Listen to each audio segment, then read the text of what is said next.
మామ అందరికి నమస్తే. అయితే ఇక్కడ కింద ఒక ఫోటో పెడతా, ఈ ఫోటో చూడండి మీరు.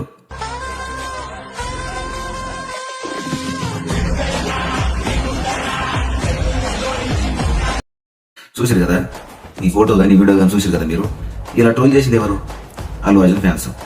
మళ్ళీ వీళ్ళ గురించి మేము మాట్లాడితేనేమో మళ్ళా కింద కామెంట్లలో వచ్చి తెగ బిల్డప్ దిగుతూ ఉంటారు ఈ పిల్ల నా కొడుకులు. ఈ వీడియో చేసింది మూతి మీద బీసాలని కింద ఆతులు నా కొడుకులు ఈ వీడియోలు చేశారు. అర్థమైందా?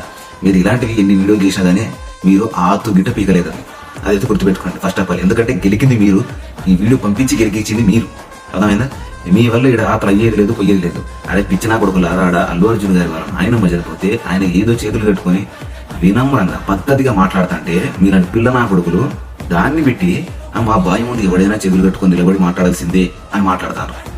నిజం చెప్తున్నా భయ్యా, ఇంతకంటే cheap tricks Allu Arjun fan గా మీకు నిజంగా సిగ్గుపడాలి. మీరు ఎవడైనా చచ్చిపోయిన కాడితే మీరు హీరోయిజం చేస్తారంటే ఇంతకంటే చీప్గా ఎవరైనా ఉంటారు? నాకు అర్థం కాదు. ఒకటి మాత్రం చెప్తున్నా, గెలికింది మీరు కాదు. ఈ వీడియో ఇట్లా చేసి గెలికింది మీరు. ఎవడో పిల్ల నా కొడుకు చేసి ఉంటాడు, ఏదో బాయ్ మీద ప్రేమతోటి చేసిండు కాదనని నేను.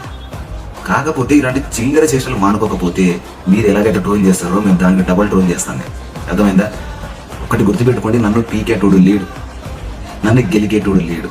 నేను ట్రోల్ చేయడం మొదలు పెడితే ఊరేసుకొని వస్తారు ఒక్కొక్కడు. అర్థమైందా? మీరు ఇంత చీప్ చేసి చూసారా? నేను అంతకంటే చీప్గా ట్రోల్ చేస్తాను నేను.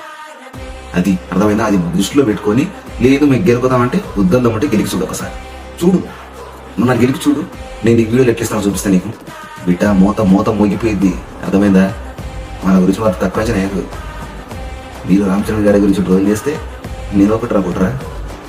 నా కథ వేరే ఉంటుంది బేటే. అర్థమైందా?